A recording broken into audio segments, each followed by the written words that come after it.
guys, balik lagi di channel Dapur ASR. Nah, kali ini aku bakalan bikin yang seger-seger ya guys. Ini cocok banget dijadiin menu buka puasa karena ini bakalan menyegarkan tenggorokan ya guys. Nah, di sini aku mau bikin es melon.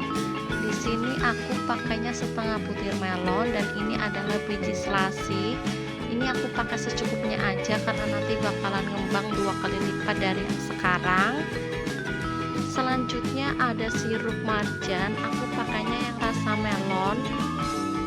Setelah ini kita siapin air panas ya guys. Nah, di sini biji selasi yang udah aku tuang air panas. Selanjutnya kita aduk-aduk.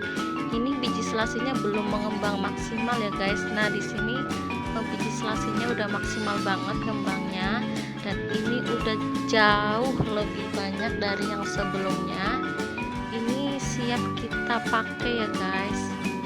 Nah, langsung aja kita siapin mangkok.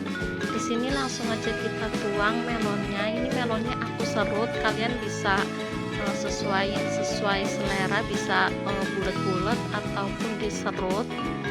Selanjutnya kita masukin biji selasinya ya guys. Biji selasi ini banyak banget manfaatnya guys, karena biji selasi itu mengandung zat besi dan juga serat. Ini bagus banget buat kesehatan pencernaan. Nah, selanjutnya ini aku kasih sirupnya. Ini sesuai selera aja ya guys, karena aku suka manis jadi aku kasih agak banyakan. Dan buat kalian yang gak suka manis bisa dikurangin.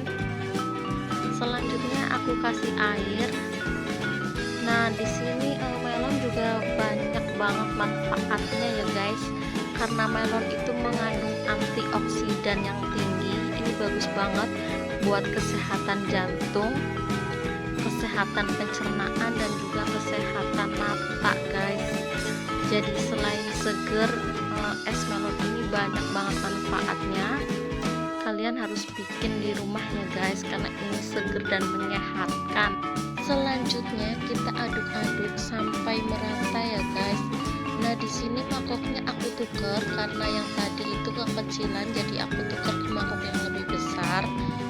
Dan ini aku tambahin sirupnya ya guys biar warnanya lebih hijau.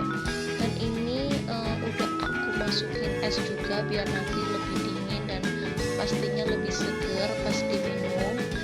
Dan ini selanjutnya kita aduk-aduk dan ini siap untuk dinikmati ya guys. Jangan lupa like, subscribe, dan juga komen ya guys.